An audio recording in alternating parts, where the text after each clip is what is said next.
नमस्कार, स्वागत है आप सबों का आपके यूट्यूब चैनल एग्ज़ाम टेस्ट पे। जैसा कि आपको जानकारी है कि हम लोग 12th क्लास के हिंदी का अभ्यास कर रहे हैं और इस अभ्यास कार्यक्रम को करते हुए हमें 8 दिन हो चुका है और हम प्रत्येक दिन एक एक चैप्टर का हम लोग अभ्यास कर रहे हैं। आज है 9वां दिन, यानी आज हम लोग को पढ़ना है 9th चैप्टर। तो चलिए, जिसका नाम है जन जन का चेहरा एक, यानी आज हमको जो चैप्टर पढ़ना है उस चैप्टर का नाम है जन जन का चेहरा एक। तो चलिए शुरू करते हैं चैप्टर का नाम, चैप्टर का अभ्यास। सबसे पहले बात करते हैं इस चैप्टर के रचयिता कौन है, यानी इसके लेखक कौन है। तो यहाँ पे आप देख सकते हैं गजानन माधव मुक्ति जी इस चैप्टर के रचयिता हैं।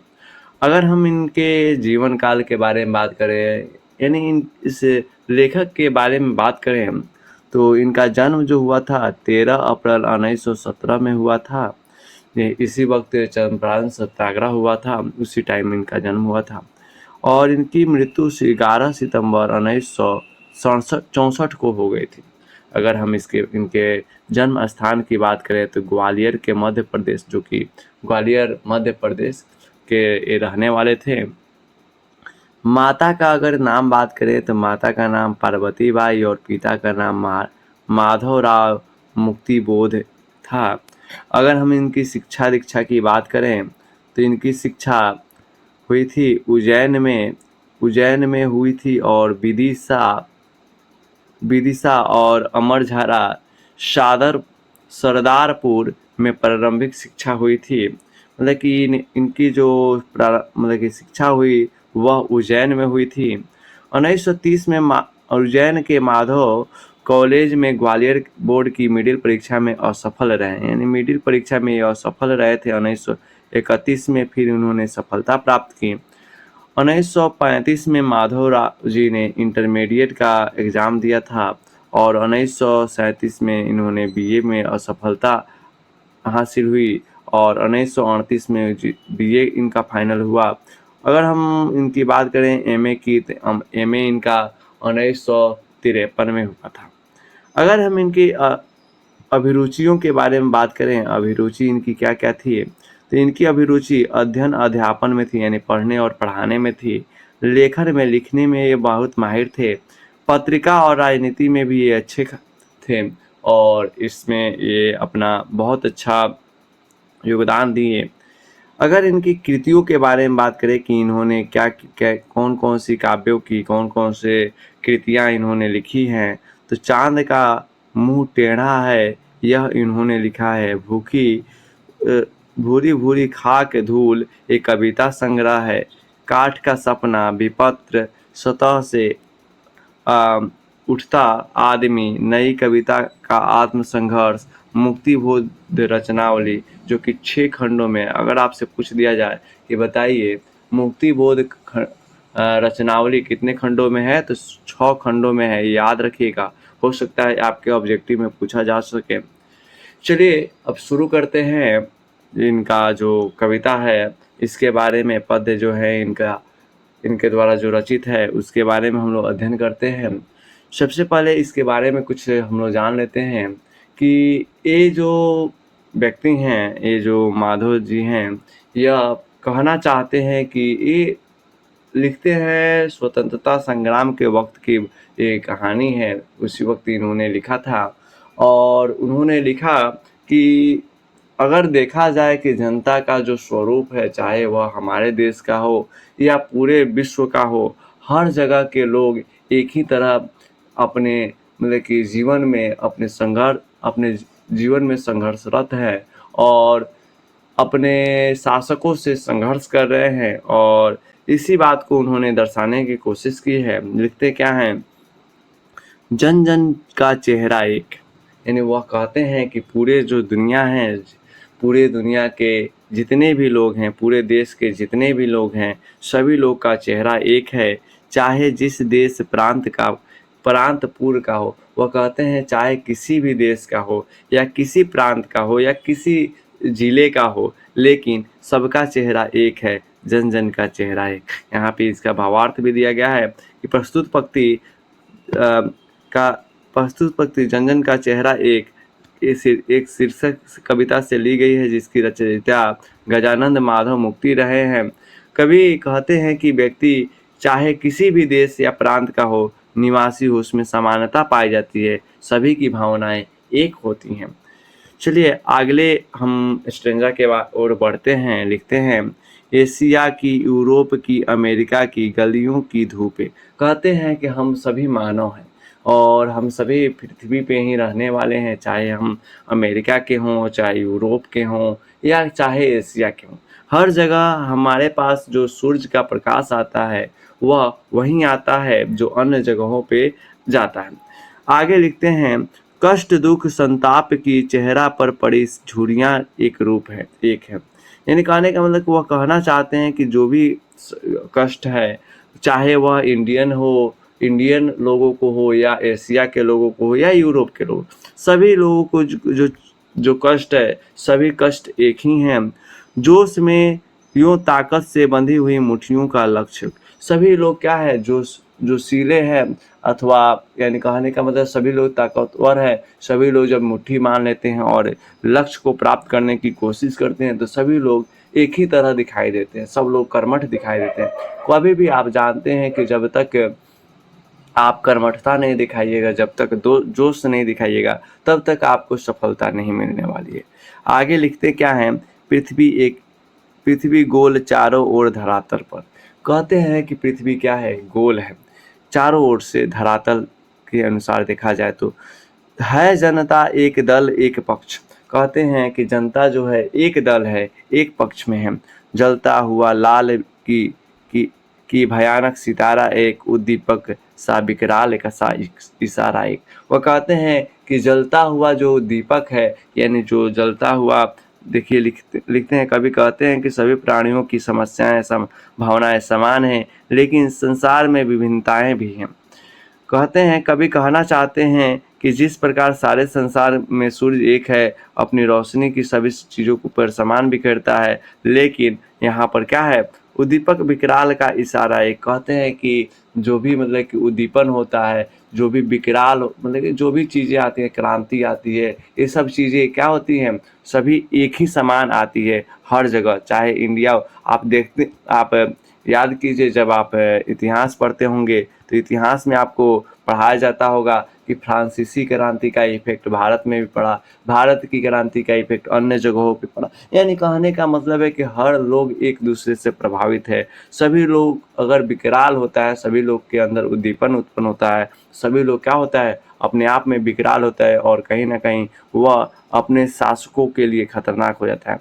लिखते हैं, गंगा में इरावती एक मीनाम में अपार अकुलाती हुई नील नदी अमेजन मिसौरी में वेदना से गाती हुई, बहती हुई जिंदगी की धारा एक, प्यार का इशारा एक, क्रोध का दुधारा एक। कहने का मतलब है कि जो ये गंगा है, इमरावती है, मीनान है, ये सब नदियां जो हैं अपार आकुलाती है। यानी सब क्या है, आकुल है। आकुल कहने का मतलब कि एक तरह से जल प्रवाह करती है, सब में अपार जल प्रवाह होता है। नील नदी की जो वेदना है, नील नदी जब बहती है तो उसमें जो क्या बोलते हैं, उसमें जो जल की धारा है, जो संगीत है, वह सभी नदियों का संगीत, सभी नदियों के पानी का जो स्वर होता है वह एक ही होता है। सभी की जीवन एक ही तरह है। नदियाँ में पानी बहती है, कभी मतलब कि सभी नदियों, मतलब कहने का मतलब कि सभी नदियों की तरह तुलना करते हैं कि जैसे सभी नदियाँ एक तरह हैं, वैसे ही लोग भी एक तरह हैं। बहती हुई जिंदगी की धारा एक। कहते हैं कि जो भी लोग हैं, सभी की जीवन है जो है वह उसकी धारा एक है, प्यार का इशारा एक है, और क्रोध का दुधारा एक है। कहने का मतलब है कि क्रोध दोनों का संदेश देती है।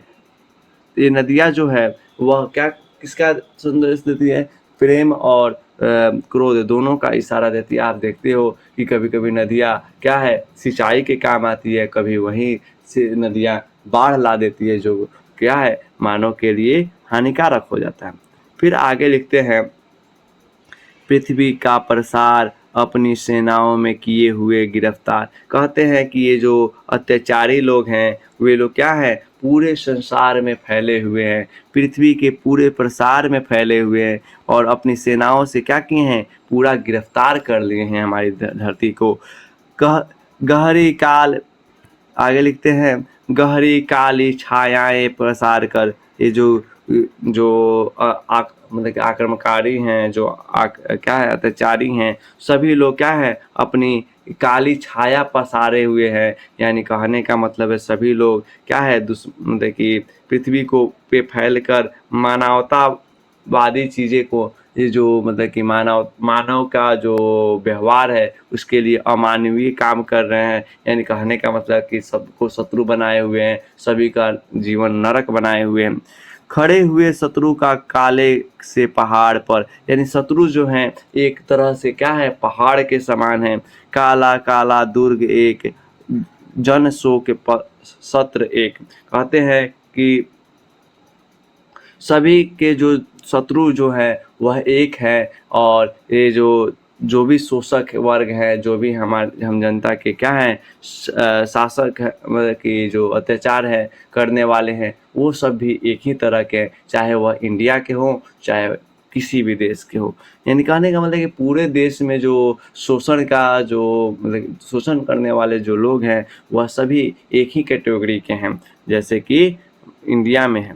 चलिए आगे लिखते हैं, आशामयी लाल लाल किरणों से अंधकार, चीरता सा मित्र का स्वर्ग एक। कहते हैं कि आशामयी लाल किरणों से अंधकार, कहते हैं कि आशा तो है लेकिन इस आशा के किरणों से क्या है, अंधकार है। चीरता सा मित्रता का स्वर्ग एक, ये जो चीरता है यानी कहने का मतलब है कि ये जो लाल समाज द्वारा ही दूर किया जा सकता है। कहने का जन जन एक का एक मित्र एक, कहने का मतलब है कि ये जो मतलब कि आशा, कभी भी किसी भी चीज़ को ख़त्म करने के लिए एक आशा की ज़रूरत होती है। जब तक आशा नहीं होगा तब तक किसी भी मतलब कि समस्या का मतलब कि हल नहीं हो सकता। जब तक आप सोचिएगा नहीं तब तक हल नहीं हो सकता है। इसी के बारे में बात करते हैं। आगे लिखते हैं,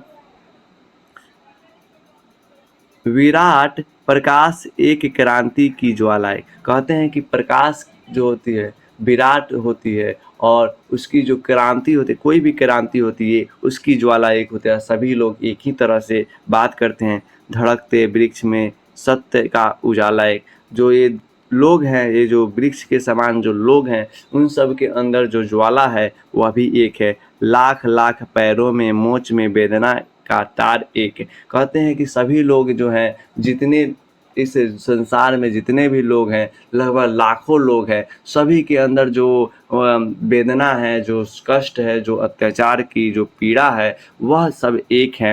हिये में हिम्मत का सितारा एक, जो अंदर हृदय में जो हिम्मत का जो सितारा है वो भी क्या है, एक है। सभी लोग क्या है, सभी लोग हिम्मत का अनुभव करके क्या करते हैं, शोषण के खिलाफ खड़े होते हैं। चाहे जिस प्रांत का हो, जिस देश प्रांत पर का हो, पूर्व होना चाहिए, पर का हो, जन जन का चेहरा एक। चाहे किसी भी जगह का हो, वह हर व्यक्ति का जो चेहरा है वह एक ही है। आगे फिर लिखते हैं, एशिया के, यूरोप के, अमेरिका के भिन्न भिन्न वास स्थान के। कहते हैं कि पूरे दुनिया में भिन्न भिन्न लोग हैं, भिन्न भिन्न जगह के लोग हैं। सभी लोगों के भौगोलिक ऐतिहासिक बंधनों के बावजूद सभी और हिंदुस्तान सभी और हिंदुस्तान। कहते हैं कि जितने भी जगह हम मतलब कि इतिहास, हर जगह मतलब कि लोग हैं होने के बावजूद भी सब जगह हमारे भी लोग हैं। कहने का मतलब दुनिया के हर कोने में हमारे लोग हैं, और सभी लोग हमारे जो संस्कृति है उसकी विशिष्टता को लेकर वहाँ पे गए हैं, और वहाँ पर हमारा संस्कृति की विशेषता, वहाँ पे हमारे जीवन शैली वहाँ पे बहुत प्रभावी रही है, और सभी जगहों पे हमारे जीवन शैली वहाँ पे देखने को मिलते हैं।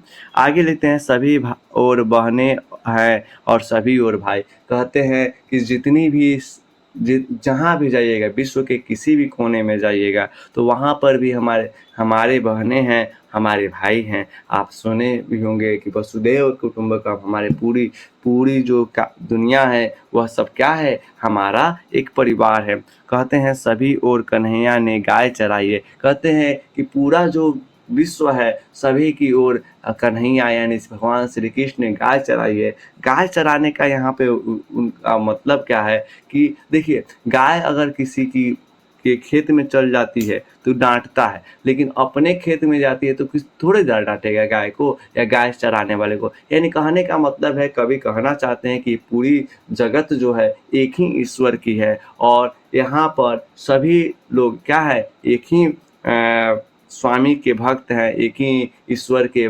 क्या है लोग हैं, और यहाँ पर सभी लोग क्या है, आपसी एक परिवार के समान हैं। आगे लिखते हैं जिंदगी की मस्त सी अकुलाती भोर एक, बंसी की धुन सभी ओर एक। कहते हैं कि जिंदगी की जो अकुलाती हुई भोर है वह भी एक है, सभी लोग के लिए सुबह एक ही तरह होता है, और जो कृष्ण जी बंसी बजाते हैं उसकी जो धुन है वो सभी को सुनाई देती है, और सभी के लिए वह एक ही है।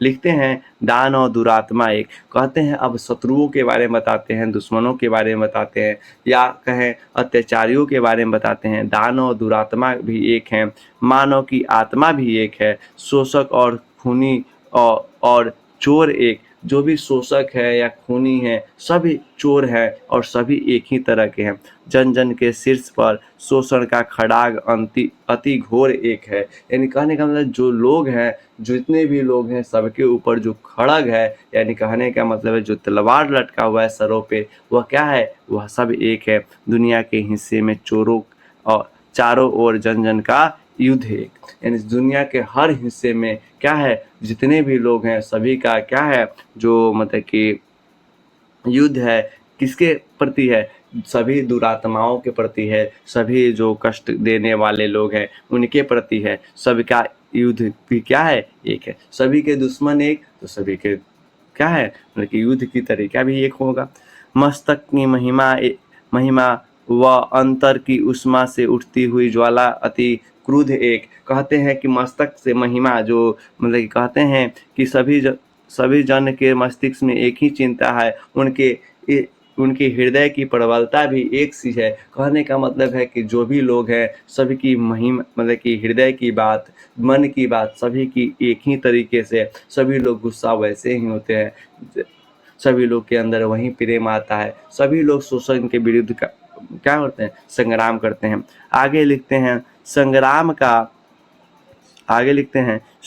का घोष एक, जीवन का संतोष एक। कहते हैं कि संग्राम का घोष भी एक है, सभी लोग एक ही तरह से क्या करते हैं, लड़ाई करते हैं, और सभी लोग क्या करते हैं, मतलब कि हर जो भी मतलब कि जीवन में संतोष है, सभी लोग के लिए जो क्या है, सुख का जो द्वार है, सुख की जो परिभाषा है, सभी के लिए लगभग एक ही है। आगे लिखते हैं क्रांति का निर्णय का विजय का चेहरा एक। कहते हैं कि क्रांति हो, निर्णय हो या विजय हो, सभी का चेहरा एक ही होता है। चाहे जिस देश प्रांत पुर का हो, जन जन का चेहरा एक है। कहते हैं कि चाहे कोई के भी लोग हो, क्रांति हो, निर्माण हो, विजय हो, सभी का चेहरा एक ही होता है। सभी लोग अपने मतलब कि शोषण के खिलाफ काम करते हैं, शोषण को क्या करते हैं, पराजित करने की ठानते हैं। मुझे उम्मीद है कि आपको यह कविता अच्छी लगी होगी, इसका मतलब भी समझ में आया होगा, और फिर मिलते हैं अगले क्लास में अगले चैप्टर के साथ। नमस्कार।